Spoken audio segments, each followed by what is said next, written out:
In this video I'm going to show you what I believe are the most beautiful cameras ever made. By beautiful I mean cameras that are aesthetically beautiful, cameras that catch your eye because they look so good. They have a style and a wow factor that makes them more attractive than something that simply takes photographs. Now everyone knows that beauty is in the eye of the beholder, and I can't pretend to be the sole arbiter of taste. I appreciate that you'll have your own ideas about the most beautiful cameras, so please add your own favourites in the comments below. And whether you agree with my selections or not, I hope you'll enjoy looking at the cameras in the video, including some cameras that you may not have seen before. Camera designs are very much a product of their time and place, and I'm going to break down my choice of the most beautiful cameras into the following types. There are some overlaps and blurred lines between these types, as I'll explain as we go along. And if you prefer to go direct to a specific type, I put time links in the description.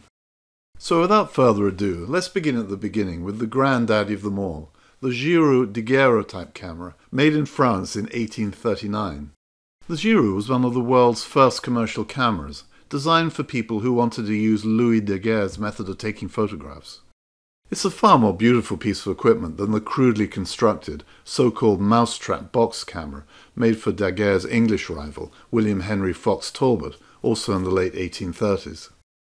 During the next 50 years or so, the box camera evolved in a variety of ways, from plate to film cameras to cameras that included folding bellows mechanisms, single and twin lens reflex arrangements, and different styles and materials. The most influential box camera of all, in terms of popular photography, was George Eastman's Kodak Box Brownie. Eastman Kodak had introduced a box camera in 1888, and then the famous Brownie in 1900. The Brownie was produced in the grand tradition of American mass production at the time, similar to the Model T Ford car, a camera you could buy in any colour as long as it was black, or at least that was the case at the start. It was cheap to produce with a very basic construction, a cardboard box covered with leatherette, and a glass lens, with a few very basic controls for exposure times and the size of the aperture. Here are three versions of the Kodak box camera, the larger one dating to the early 1900s. It's a basic construction, but they've actually lasted well. Millions were made, and there are still reasonably large numbers around today if you'd like to buy one. You may think it's impossible to conceive of this type of camera as being beautiful. However, over the years, Kodak's designers, and designers from other manufacturers, worked on ways of beautifying the basic box camera structure. In 1930, Kodak introduced this camera, and called it, fittingly for the video, the Kodak Bow. It was designed by Walter Dorwin Teague, who was responsible for a number of Kodak's Art Deco-style cameras, as well as famous designs for other companies, including Texaco and TWA. As you can see, what he did was to attach a new front panel to the camera. The front panel had an Art Deco-style geometric design, with two different colours and chrome borders. The bow came in 5 different colours and 2 different sizes, and they're very collectible today. They're a beautiful upgrade to the utilitarian starkness of the ordinary black brownies. Kodak introduced other front panel designs for their box cameras, but the bow is the best in my opinion. The bow isn't the only beautiful box camera redesign. I also like this Duo Ensign 2¼ It was made in England around 1930. The camera has 2 lenses, one for longer distance shots and one for portraits. Like the bows, produced in different colours, including black, red and blue. What I like about this camera is not just the design of the front, but also the design and quality of other pieces on the camera, the winders and latches and covers. Take for example this cover for the rear film viewer. It's so well designed and made. It doubles up as the handle on the pressure plate, so when you uncover the window to wind on the film, the pressure plate releases the film, and when it's covered it holds the film tight. It's a pleasure to use. Before leaving Ensign cameras, who will reappear later, I really mustn't pass over one of the least beautiful cameras I've seen. It's not my intention to focus on ugly cameras, but there's the Ensign Cupid from 1922. With a name like that, you might expect to see a camera you could really fall in love with. Here it is, and wow, that's all I can say. And to finish this section, a later edition box camera also made in England, the Hunter Gilbert from 1953. And as Ivan Lowe writes on his excellent Vintage Camera Lab website, the camera is made of stainless steel wrapped in lizard skin. A curious choice, he adds, that seems to fall neatly into the category of English eccentricity. It certainly gets my positive vote for a quirky but eccentrically beautiful camera. Folding bellows cameras come in all shapes and sizes, As I've already mentioned, there's an overlap with box cameras, and as we'll see later, with some compact film cameras as well. If you spend time looking at photos of old folding bellows cameras, you'll see some great examples with lots of polished chrome, brass, mahogany or teak wood, and leatherette or animal skin coverings. The early folding cameras using plates were built into wooden boxes. They were mostly made for professional photographic studios. They weren't very portable, although some intrepid photographers did cart them around, literally in carts sometimes, and companies also made what were called field cameras. It's tough to pick just one example. However, this Thornton Pickard Imperial field camera from the late 19th century is a splendid example. For the general public, Kodak were again market leaders in the design and manufacture of smaller, more portable folding cameras that were popular from the turn of the 20th century. The camera that really turned my head when I first saw it was an Art Deco-inspired design. It was this 620 Kodak, introduced in 1932. The camera has an octagonal faceplate design and ornate chrome struts. I especially like the angled ends to the body, the enameled side panels with nickel lines, and these raised diamond and octagonal motifs. A year later, in 1933, Kodak introduced a revised version, the 620 Model C, with a different Art Deco design, different face and different struts. It's also an attractive camera, but it's not quite the beauty of the first version in my eyes. Most folding cameras are made with black bellows, but some had red or burgundy or other coloured bellows, and Kodak produced a number of elegant plate and film folding bellows cameras with this design. One of the more beautiful examples of this type of folding bellows camera is the Kodak 4A, dating back to 1906. This is one of the earlier versions, with some wood at the front. The later versions had an all-metal front. Aside from Kodak, many other companies were making exquisite folding cameras into the early 1950s. This Alpine camera, made by Voigtlander, is very elegant. I especially like the engraving and patterned aluminium baseboard. For lovers of large professional folding cameras, it would be remiss not to talk about the Reflex Speed Graphic. This camera retained its popularity for press and sports events for decades, and the press version in its various incarnations had an incredibly long production run from 1912 to 1973. The thinner and lighter Crown Graphic is a fine and beautiful example if you like this kind of look. Twin-lens reflex cameras date back to the 19th century, with cameras that had a separate viewing lens from the taking lens. As the arrangement became more sophisticated over time, the taking lens was coupled to the viewing lens to allow photographers to focus the taking lens on their subjects. To many people, the clear winner in this group will be the classic Rolleiflex, made in Germany from 1929. Perhaps the most iconic version is the Rolleiflex Automat, first introduced in 1937. It's a design classic, with a lot of functional items drilled into the front, back, sides and top. Each separate item is exceptionally well made and positioned, and this is a camera that is more than the sum of its parts. It's a rather beautiful and complete solution to setting up and taking photos, and advancing film of course, because the Automat was the first in the line that provided a solution for automatic film advance and shutter winding. It's enlightening to see images of photographers holding their Rolleiflexes. They do seem, in many cases, to be at one with their cameras. And Rolleiflexes came in different leather patterns and colours. The red version in particular looks very elegant to me. There are gold versions too, and if you like bling, we'll see some more gold cameras later. Other companies around the world made TLR cameras and added their own designs to the concept. Some were more successful than others. One of the nicest I've seen is the Miopta Flexoret from Czechoslovakia. This particular version was made around 1968. The whole design and colours and patterns just seem to work very harmoniously. And then there are the much cheaper mass-market copies of TLRs, of which this Kodak Duoflex from the late 1940s is quite an attractive camera. It looks good and it feels good to hold. Moving on to compact cameras, the earliest compacts were essentially smaller versions of folding cameras. It all really started with this small camera, the Vest Pocket Kodak, or VPK. It was first made in 1914. The VPK was no great beauty, but Kodak evolved and beautified this design in various ways. Perhaps the most eye-catching is the Kodak Petite from 1930, designed by Walter Teague. Also known as the Kodak Coquette box set, the camera in blue came with a matching lipstick and a cosmetics compact. To quote some contemporary marketing literature, it was targeted at the smart modern girl, a bit of Paris at your Kodak dealers. This blue design was called the lightning bolt design, and the camera was produced in different colours, with different Art Deco patterns for the base plate. Not all of the colours or designs were entirely successful in my opinion, but then I'm not the target market for this camera. After this, Kodak started to produce compact folding cameras in Bakelite, such as this camera from 1935, the Jiffy Kodak, again designed by Teague. I think this camera has a simple, stripped-down, streamlined beauty of its own, and it has a very tactile feel in the hand, better than the prettified Coquette. Then across the Atlantic from England there's this small, exquisite folding camera, also from 1935, the Ensign Midget. This model, produced with a silver body, was called the Silver Jubilee, to celebrate the Silver Jubilee of King George V and Queen Mary. It lost its shiny lustre and a few other pieces a long time ago. A contemporary brochure gives you a good idea about how the camera was marketed in the 1930s. As a fashionable object, the fashionable ladies in particular could slip into their handbags. But perhaps the most iconically beautiful small folding camera of all is the Kodak Bantam Special, first made in 1936. I've never held one of these cameras in my hand, but people who have seem to have been seduced by its spell and insist it's one of the most beautiful cameras of all time. It's when you open the enamelled cast aluminium case that it really impresses. ArtDecoCameras.com describes it as having a clam-like shell.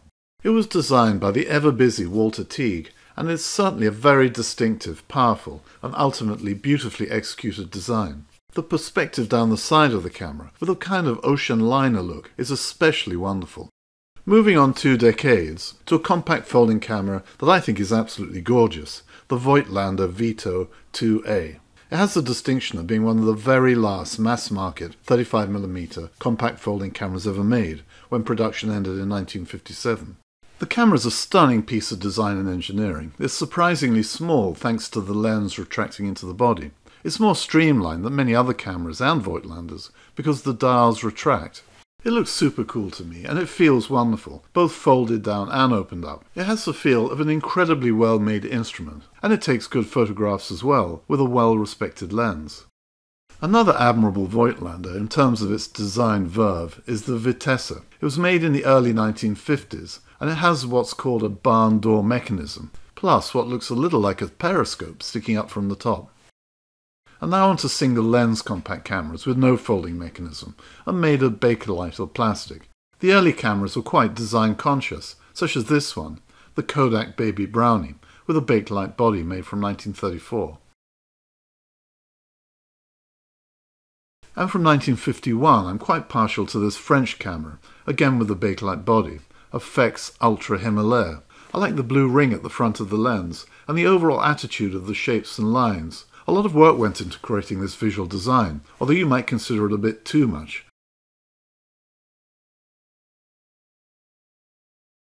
Compact cameras really came into their own, with the popularity of the easy-to-load Instamatic, first introduced in 1963. It may be a bit of a stretch to describe the Instamatic, or any number of film-era point-and-shoot variants, as beautiful cameras. They were the epitome of simple functionality over beauty.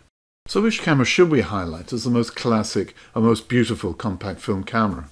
Well, one of the more obvious choices is this Olympus, a camera that has not unreasonably been described as a cult classic. The camera's beautifully smooth body is the antithesis of more cluttered cameras, and not only does it look beautiful, it's a good performer. Another famous and lovely to hold fixed-lens Olympus camera is the Pen F from 1963, beautifully designed by Yoshihisa Maitani, who also designed the XA and OM1 cameras.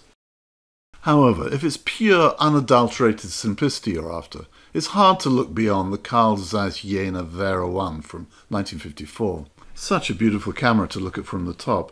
There's nothing there at all apart from the shutter button, with all the other film winding related dials on the base. I also love the design and functionality of the hood and lens cap. The cameras came in black or olive green colours, and I think both look great.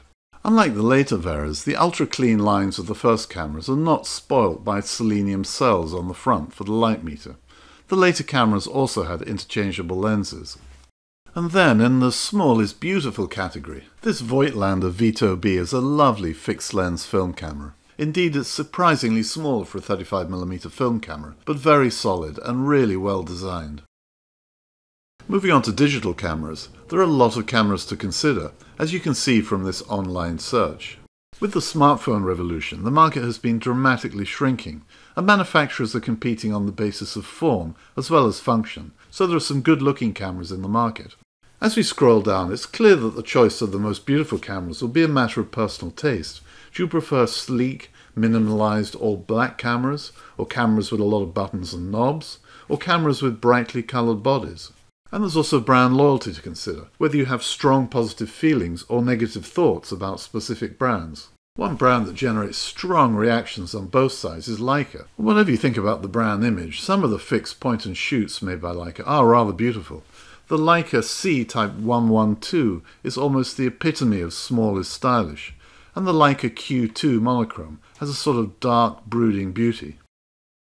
Personally, when I think of a design classic in this segment, I think about the Canon Ixus in silver. Not the earliest models, they were a little boxy, but the later, slimmer designs, they're very stylish. And before leaving this section on compact cameras, I'd like to highlight one last, small but beautiful camera, the Rollei 35 Classic Platinum. The original model's from 1966 are cute, however Rollei made a collection of classics from 1992. And I think this Platinum model is particularly nice. And now I'd like to nominate a few other fixed lens cameras that don't easily fit into the other categories in this section. Starting with Polaroid cameras, not often the most beautiful cameras. For example, I don't find this Swinger particularly attractive. But the Polaroid SX70 with its leather covering and leather carrying case is quite pretty. And a hat tip to the first instant picture camera, the Polaroid Land Model 95. From 1948. Moving on to spy cameras, there's the tiny and rather lovely Minox, built from 1937 in Latvia, a camera that featured in James Bond and other movies. It also comes in gold.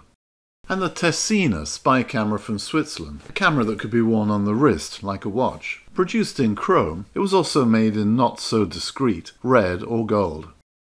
And then there's this beautiful miniature camera, the Compass from 1938. Designed by an Englishman and built by a Swiss watchmaker. It's a really exquisite object. For interchangeable lens cameras, I'm going to look at three types of camera. Rangefinder cameras, single lens reflex or SLR cameras for film and digital, and mirrorless interchangeable lens digital cameras. First of all, we can go back to where rangefinder cameras all began, with Leica from Leitz in Germany.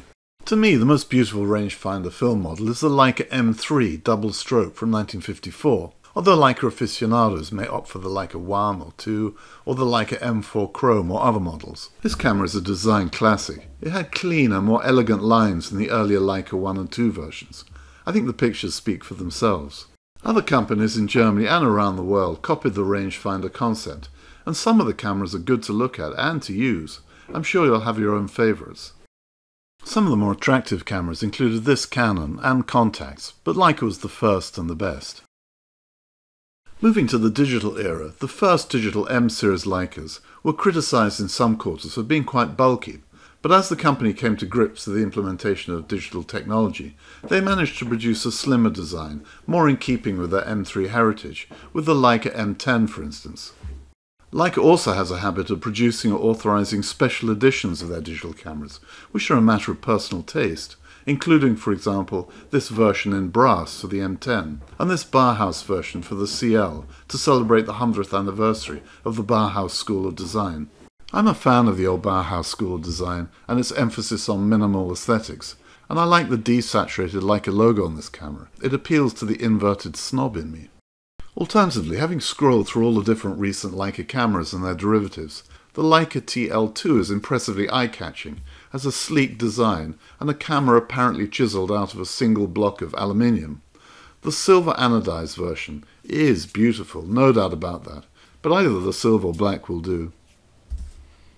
And while we're contemplating expensive designer cameras, it would be remiss of me not to include the Hasselblad Luna. Definitely an evocative look, described by some as a compelling piece of camera art, especially with that wooden grip. Maybe I shouldn't say this, but this collected page of Lunas makes me feel a little nauseous. Now on to mass-market single-lens reflex cameras, including SLRs and DSLRs. Here's one of the very first SLRs sold to the public. It was produced in 1936 in Germany. It's a very special camera, and I like the strong diagonal lines of the design, but it's a bit more chunky than the beautiful SLR cameras I've personally gone for. Before getting onto my personal choice, I'd like to mention the Contax SLR cameras made in East Germany by VEB Zeiss Icon. Not surprisingly, they're often mentioned in lists of beautiful cameras, including this Contax S from 1949, and the Zeiss Contaflex Super BS Matic from 1965. The design of the camera looking down on it from the top is especially appealing to me. The colours, the typeface, and the graphic design of the light meter. This Contarex Bullseye from 1958 is even more stunning. I like its attitude with that round Selenian sensor. If you read more about this camera, you'll find it's a heavy beast made with 1,200 individual parts that require almost 4,000 different operations to assemble. It's clearly a German engineering masterpiece, and it looks superb from the right angle. Another gorgeously engineered and beautiful piece of kit is this Adixa Reflex B camera from Germany, dating from the mid-1950s, with its waist-level viewfinder. Now onto the most beautiful film SLRs I own, and I wouldn't swap them for any other film camera, including the Zeiss's. And they're the early Asahi Pentax SLR cameras, the AP from 1957, the S from 1958, and the K from 1959. They were the first modern SLRs made in Japan with eye-level through-the-lens viewing, and heralded the start of the interchangeable SLR commercial boom led by Japanese companies. My ultimate choice is the Pentax K, partly because it came with a standard prime lens that I consider to be beautiful in its own right. The Zebra-designed Takuma 55 f1.8 is a perfect match. The Zebra design was copied from Zebra lenses produced in Germany by Carl Zeiss Jena and Meyer Optik Görlitz, for example. The design wasn't repeated by Asahi Optical after the Takuma 55 f1.8, so it's unique as well as beautiful. Now if you ever get the chance to hold this camera, you'll realize what a beautiful piece of all-metal engineering it is. It's quite small, and it feels very solid and comfortable. All the camera's dials and levers are very smooth to operate, and it has a great shutter sound. The Japanese really put an enormous amount of care into making sure their camera gear was well designed, elegant, and operated smoothly. Their hard work paid off, as Pentax cameras became very popular and fashionable in the 1960s and early 1970s, used by fashion photographers and celebrities, as well as many keen amateur photographers. More expensive and worthy competitors, such as the Nikon F, were great cameras, and no doubt beautiful in the eyes of some owners, but more bulky than the Pentaxes, and perhaps deliberately so, as they were designed to be the workhorses for professionals and photojournalists, for example. While we're talking about film SLRs, I'd like to mention the black versions of film cameras. Most cameras were sold in chrome or silver metal. However, limited numbers were also sold in black. These cameras, in my opinion, can age beautifully, because where the black chips off, it exposes the brass below, and this can be a gorgeous golden color. And on the subject of gold, how about this camera for a total bling makeover? It's the Pentax LX Special Gold Edition from 1981, with the camera and lens covered in gold plate and crocodile skin. The Pentax wasn't the only camera given this gold finger treatment, as you can see from this search online. Of all the cameras, I'm particularly drawn to the Rolleiflex Aurea made in 1983. I'm not sure whether it's beautiful or vulgar or totally over the top, or a mix of all of these. But that's enough bling, fascinating though it is. After the early SLRs, the design of film cameras started to succumb to the demands of technology, and grew larger and heavier and more utilitarian, with more inbuilt features and automated controls, culminating in this Minolta Maxim 7000 from 1985, a camera that offered the first commercially available autofocusing in its rather awkward-looking body. As SLRs grew bigger in the 1960s, it was a pleasant relief in terms of both design and for consumers that Olympus launched their smaller, full-featured SLR camera, the OM1, in 1972. Beautifully designed by Yoshihisa Maitani, it's a worthy successor to the early small Leicas and Pentaxes we've seen already. Indeed, it was initially called the M1 until Leica complained.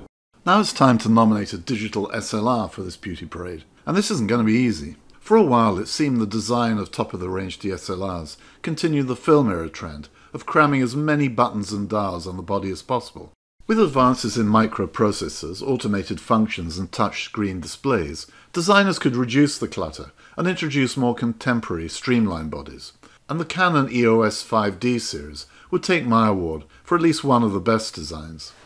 And sometimes brands have gone back to more retro designs, with the Nikon DF from 2013 for example. I'm not convinced this is as beautiful a camera as it could have been, but then to me a truly beautiful retro DSLR would hark back to the simplicity of those early film SLRs. I'm a big fan of my silver full-frame Pentax K1, a kind of mix between contemporary and retro, but it's too heavy looking to be considered totally beautiful, and you can see how it's grown in size from the first K. So personally, I'm going to select the relative simplicity of the silver Canon EOS 300D, also known as the Digital Rebel, from 2003. A camera that's not only quite stylish, but also helped to build DSLR's mass market appeal.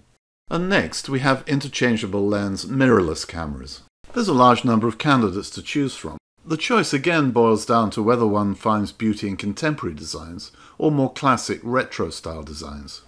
If you prefer contemporary designs, well, I find it easier to say which cameras I don't find beautiful. And that include the Sony Alpha series in this category, as well as the infamous Pentax K01, even though I own and use and like the results from these cameras. If your preference is for a classic, sometimes retro style, then there are some more beautiful cameras to consider, such as the Nikon ZFC, as well as the Olympus Pen F, the OMD, and the Panasonic Lumix GX, all of which look good to me. However, I'm going to go for one of the Fujifilm cameras.